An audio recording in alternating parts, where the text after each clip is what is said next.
I think my favorite moment was Stop! No. but in like the 8th trade. Stop! No spoilers! Seriously, it's no, a thing. but in the 11th. Stop!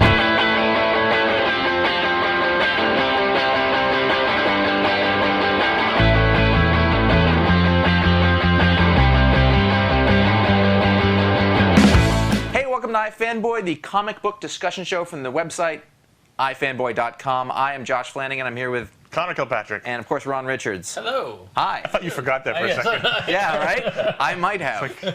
He's having a senior moment. After your little sports night pauses, welcome to iFanboy. Anyway, call me Dan Rydell. I'm Casey McCall. Anyway, so Nate. we are here to talk about the comic book sensation that is The Walking Dead. Yep. Written by Robert Kirkman, with art by initially Tony Moore and then ultimately Charlie Adlard for the whole run. Walking Dead has been an interesting story over the past 6-7 years. Now I've heard about this. Who is it that did it? Yeah. I think Robert Kirkman. Now, if we could ever nail down Robert Kirkman to interview, One of these days we'll get him on the show. One of these days we'll get him now. Someday he might actually talk about comics. But Walking Dead, unless you've been living underneath a rock, Especially now, Walking Dead has been a big story because the TV show adaptation, as envisioned by Kirkman and Frank Darabont, great film, luminary. Recently premiered on AMC, the channel also that brings us Breaking Bad and Mad Men. I was walking down the street the other day, and I was walking my dog, and I looked down, and there was a torn up piece of paper, and it was a Walking Dead TV ad, and I was like, wow. And I was like, I know that guy. Yeah. I told my mother-in-law that once. I was like, I know the guy who created that. She was like, She doesn't care. what do you do again? Walking Dead is interesting because it seems to be the little indie book that could. You're not kidding. In many different ways. It's the indie book that could. So we thought it was worth doing a show about. Yeah, sure. Especially now, because a lot of people who watch the show haven't read the book. Exactly. If you've never checked it out, I want to give you a little primer. Now, one thing we're gonna forewarn you. We're not going to spoil stuff that happened in the 12 or 13 We're gonna try. Trade. We're going to do the best to. Normally we don't really, we'll give you the spoiler warning, we don't care so much, but there's a weird unspoken rule in the comics media internet that The Walking Dead is the book that doesn't get spoiled. Yes, which is it's interesting, and I think part of the phenomenon of the book is that it's not like your typical superhero book where what's going to happen this month is not really the big question. This in The Walking Dead, where anyone can die at any moment, where plot twists are very actually important. Yep.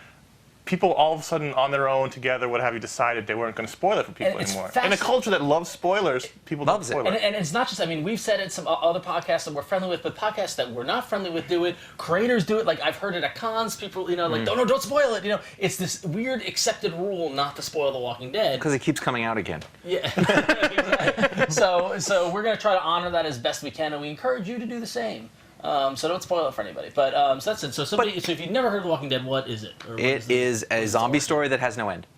Yeah. It's the idea, as far as I remember it, is that every zombie movie after the zombie movie. Lasts 2 hours, but stuff's still going on. So we just keep following these people and the stuff that goes on. That's what Kirkman said, was that he loved Dawn of the Dead, and then the credits roll, and he was like, I want to know what happens. Right. There's going to be a lot of that voice in the show. No, but it's what happens after you survive the initial wave of zombies. How do you build your life? And what's amazing is that it gets branded a zombie book, but it's not about the zombies. It's about the humans living in a world overrun by zombies. That's the tagline, really. And you can even see the description in the back, and every book's got the little description, and it's basically the world you know is gone. There's no TV, there's no shopping center, there's no grocery store, no government, no mail. What happens? And that's really what the book's about. It's a tale of survival horror. It's not about the zombies, it's about the people, which is how I sold the show to my family who hadn't read the book. I said, it's not a zombie show, it's about the people. And this is initially it's about the zombies. We are all fans, readers of this book. I think I started, I don't know if I started before you, but whatever. I think we started the trades all around the same time. I bought him the first hardcover. And I was like, because the thing is... Big time. Because the thing is... It's forever for those hardcovers. Literally the slow boat from China. None of us are zombie fans, is what I'm trying to get at. None of us are like, I love George Romero. I'm not a horror fan. Yeah, no, I'm not a horror fan by any means. I like Shaun of the Dead, but not because of zombies. Right. Edgar Wright. It's been 5 years. This came out in 2005, so basically right before we started doing our podcast. Yeah. So I've never been a big horror fan, and I was the last of all of us to read it because I'm like, zombies. Exactly. And then Josh got me the hardcover, and then I fell in love with it, and then the hardcovers come out once a year. He reads it twice a year. Yeah. You read I read in trade. He reads it in issues. We all consume all. Interesting. Yeah. You read issues? I do. I switched over. I started with trades, but at a certain point, I just kind of it it reads great in all of those formats. Yeah, it does. It really does. Like, there's no. It's a book that it really defies all the conventions of all the comic books. To that note, the funny anecdote about how the book got launched was that Kirkman was, he was working at Image. I think had Invincible started. Invincible had started. I think just barely, but it had not turned into a thing. In fact, Kirkman had a lot of books that didn't go anywhere. Yeah. Tech Jacket and others. Yeah, and so he pitched this book as it's a zombie book and whatever, and Image didn't really go for it. So he told Jim Valentino, who was the publisher at the time, that it's going to be great when the aliens show up. Well, it's all aliens. It's all because of aliens. And they bought that because this is before the zombie craze. Yeah. This helped fuel the zombie craze in comics. Yeah. So, and soon to be like, look at TV in 2 years. I'm just saying. Yeah, exactly. It's going to be bad. As long as there were aliens involved, that was sellable. That was the twist. That was the twist that made it. He's like, well, it's all zombies, but then the aliens show up, and it's all about aliens, and we're like, okay, yeah, go for it. And then he just never did that. No, he never planned to do it. I just said that. I don't know zombies. And he told us that in an interview, which I'm sure you. And it's also it's black and white, which is also it's very unconventional for a major company like Image. Yeah, the fact that it's black and white, that there are no discernible costumes or characters. I mean, we were joking before this. The main character that we follow is Rick, who is this sheriff's deputy. That's who we follow from the first issue all the way through. I cannot tell you any other character's name. I can't. Except his son Carl, the woman Michonne with the sword. That's about this dude with the hat. You're actually getting close to spoilers, and I'm uncomfortable. No, but anyway, there's a dude with the hat. There's a couple of chicks. Andrea, old guy with a hat and RV. Yeah, exactly. Twins. Scary guy. Tough guy. Yeah. The guy who says no, I'm saying or no. You know what I'm talking about? I do. But so it's Larry the Cable Guy. It's completely unconventional in terms of what makes. You follow me? What makes that guy? What makes comics? Like they're no. It's very much an indie underground book in that kind of thing. And like Connor said, it's black and white. It's a zombie book, but zombies are barely in it. I mean, zombies aren't. They're in it. I mean, there's constant threat, but it's not they're like a vague thing out there. They're not running zombies. They're not intelligent I'm zombies.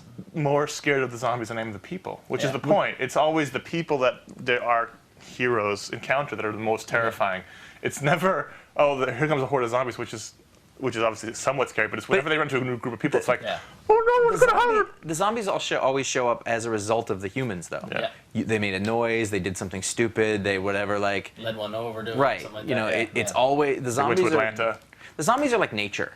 Like it's a tornado or a hurricane. It's going to come after you, but they're just always there and they have to deal with it. And people are awful. The other interesting thing where this doesn't apply, it's not like normal comics, is that there are stakes. And shit happens all the time. People die and stay dead. People die and it shocks you. No one is safe. Kirkman has said even Rick, the main character, could die. Like it's not called Rick's Walk. That would be stupid. That would be a bad title. Rick's Walking. Rick's Walk.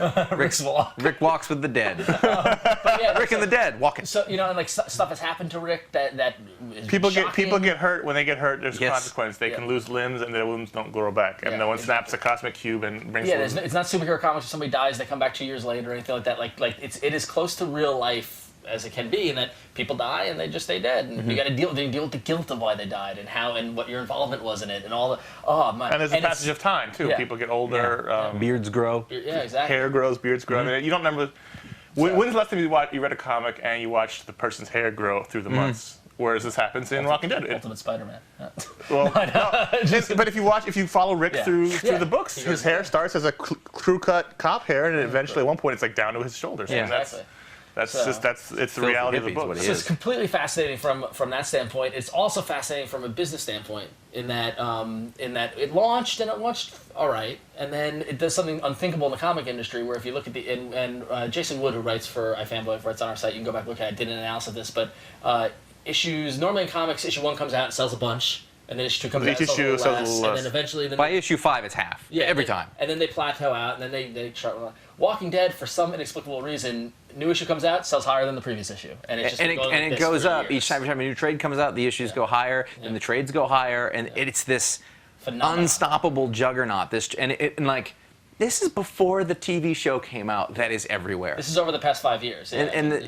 That's amazing. That's never happened. It's also one of the only. I think Invincible does a little bit of the same pattern. Yeah. But if you read all the analysis online, it's one of the only books that does that. Every book does the attrition. And Invincible's a superhero book too. Yeah. And so you're talking about a book that is black and white and has no superheroes.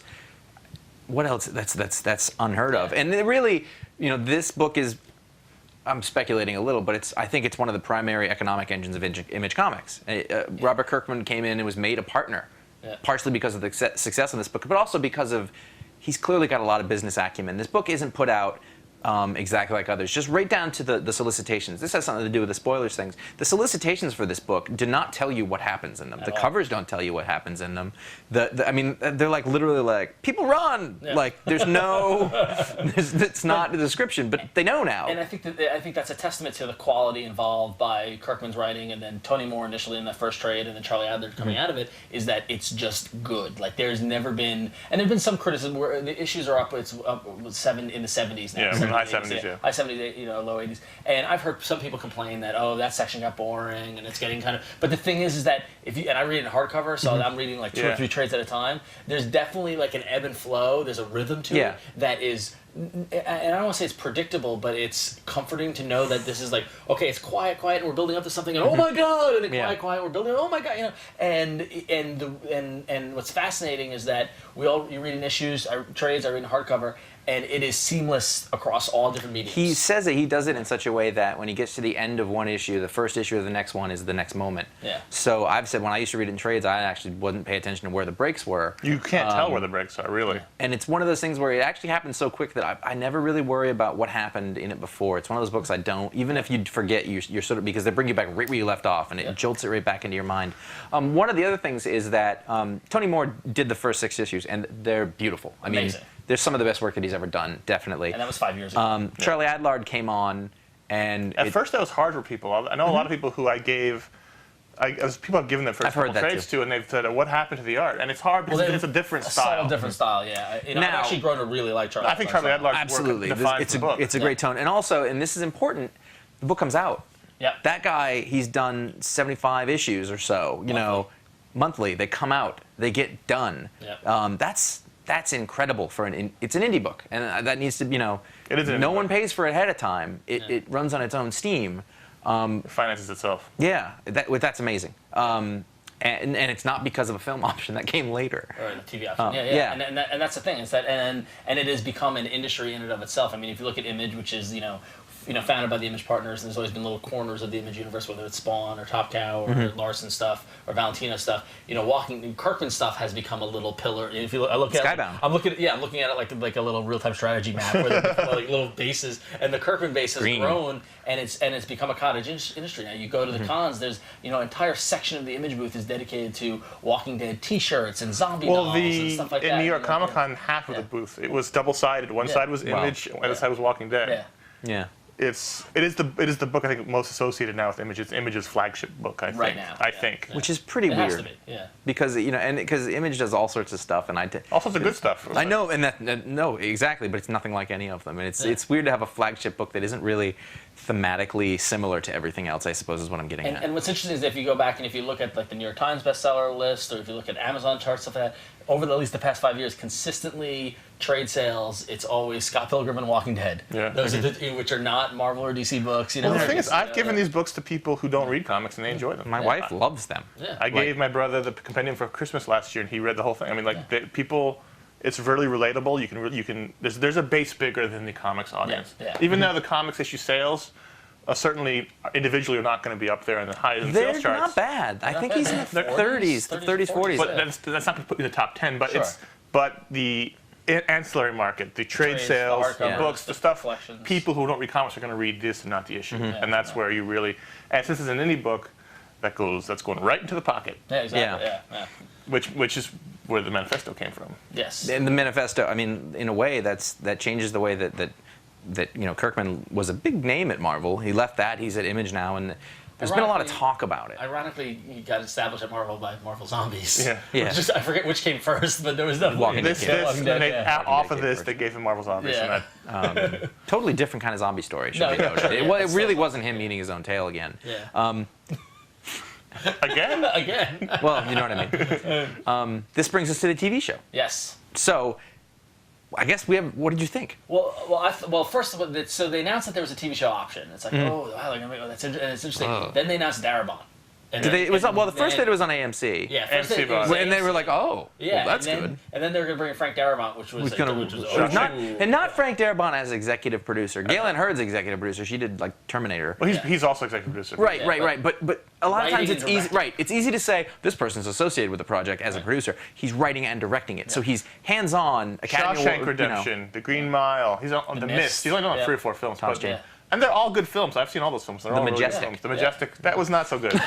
Everybody gets one. But Darabont definitely has a definite. I mean, Shawshank Redemption probably being his most famous one. It's a classic. Yeah, which is and so the idea that he is coming in and working with Kirkman and writing and so it's like, Kirkman's it's- an EP. Yeah, no, and so it was really that made it interesting. Then when we talked to Kirkman about it in San Diego, we're talking, and he says, well, it's not just going to be an adaptation of what happened in the book. We're going to go off to the side and look at the moments in between the panels. And then for me, I'm like, okay, this is really going to be interesting. Then once we start seeing visuals, But also the fact that he's not just EPing, he's writing. Yeah. He's Yeah. writ- like the 5th episode. He's written, but Kirkman is in this book. Yeah. Which is what he. That's I think this is we're going backwards a bit, but he controls this book. Yeah, totally. He controls the. This is his vision. Yeah. It's the merchandise. He does the TV show. Like this is a book that's purely from one man. I think that really shows Yeah. it. But yeah, he's involved, which made it even more exciting. But I mean, you just had this feeling ahead of time. You're like, I think this is going to be good. Like you really. And then we got to San Diego, and they had a whole booth for it. They had to set up in a house, and And it showed the first time we really saw footage from the San footage, Diego. and the zombies looked amazing, and There's just like no and, like, star. It was that moment in San Diego when I sat there in the crowds looking up at that TV, watching the clip, and I'm like, oh wow, this is gonna work. And so now we saw the first episode, and it totally worked. I mean, I loved it. I thought it was great.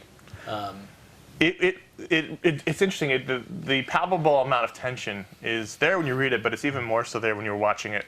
Darabont gave his own little the scene the scene in the hospital and when it goes pitch black. Yeah. I'm trying not to be specific, whatever. But the tension there. My favorite thing about it was that it goes with that was that the whole thing was really quiet. Yes. There was There was no a silent scene for like 5 minutes when he comes out Yeah, of the hospital. and even but like it was just we were just hitting the head by nothing. Yeah. Over for a That really long walk to time. the park to find the zombie girl to shoot. Just like, everything. yeah, I mean, yeah, like yeah. through the house, like when they're sitting in the house at night and they're waiting. There's just no sound, or like this dull sound or something. So you're constantly waiting for this like smack to the face that didn't necessarily come, which is kind of awesome. Yeah. And then right away, I'm not giving anything away, but right away you get the sense that, wow, this character could get killed already. Yeah. And this is, I guess, very specific, but it's the cold open for the thing. They did that comic book thing where you open up to something in the middle as opposed to the end, to just give people the sense of what it is they're going to see, and they shot a little girl in the head. Yeah. I thought it was gonna be off camera. No. No, they It nailed was it. Yeah. pop. Yeah.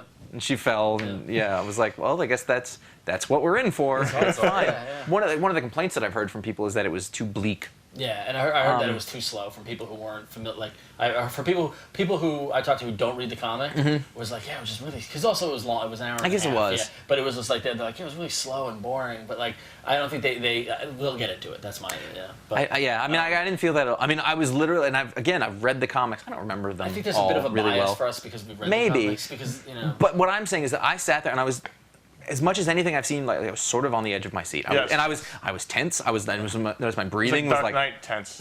yeah. I Well, really was. It's bleak. The book is bleak. Yeah, that's And I true. thought the bleakness was perfect because Yeah. that book is bleak. I They finished captured the it. trade and I'm just like, It really makes you question humanity and Kirkman's sanity because it's just like the stuff that happens in this book. but it also really makes you think. I've heard from lots of people and also people in my family and myself is after the show was over, they had the same conversations I had when I finished the book is, man, if you were in that situation, what would you do? And Yeah, is it, would that really, like, what would happen if society broke down? Would we all turn to animals? And that's kind of the thing that's explored in the book and in the show itself is would you shoot your wife if she became a zombie? Yeah. You know?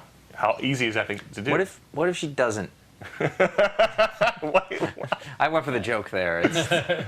So, but yeah, Hates his family. I mean, it's definitely for the past 5 years. It's been success in comics. It's great to see it hopefully becoming. Well, the first episode had a massive premiere. Well over 5 to 8 million people watched it, which is just insane for cable numbers. biggest AMC thing. Yeah, exactly. So by a lot. Not by even a lot. By a little. Yeah. By a Yeah, lot. by So- like more than the most Mad Men's ever gotten. The question now is whether those people can go find the book and all that sort of stuff. And it's really up to Image now to capitalize on it and hopefully make new. Well, readers. the good news is that the other side of it is that the comics are really good. It isn't Yes. like they made something really good out of something that was okay. The comics have always been really good. I don't remember reading a bad issue. Maybe they weren't all amazing. There was never a bad issue. I've never bought a trade and thought, it was okay. Yeah. I was like, that was great. I wish I had the next thing to read. Yep. And that's the important thing. There are great comics that can be had, and they're not going to be the same thing as the TV show. Yep. So don't think, well, I've already seen this. So. It's honestly like, I mean, we have similar tastes, we have differing tastes. This is one of the few books that we all agree on are fantastic.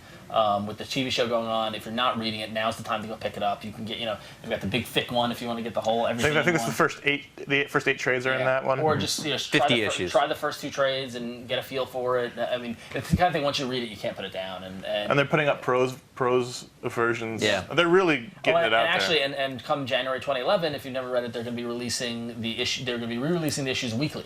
Yeah. So, which is going to be if you want to go. If That's you want nuts. To run it that way. Yeah, I know.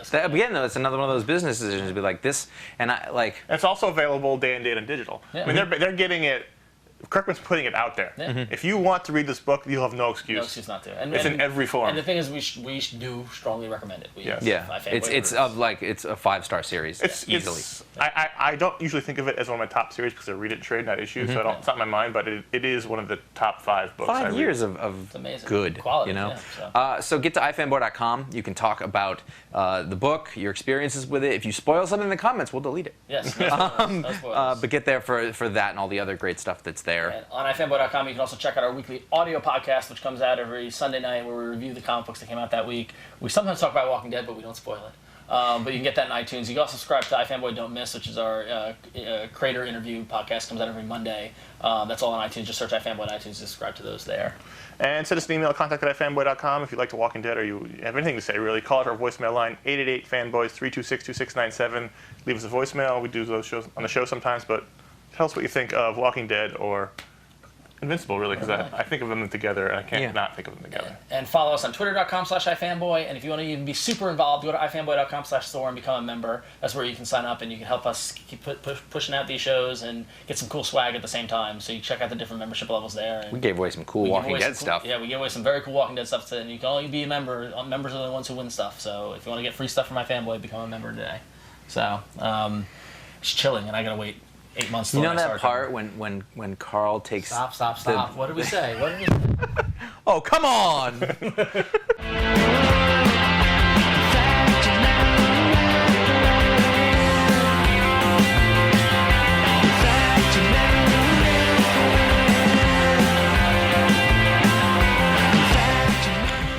Grab your tit. Grab your tit. So, I don't know. That's what ended up. That's what my hand is natural. Just 3 dudes on a couch. Something happens. What are you gonna do?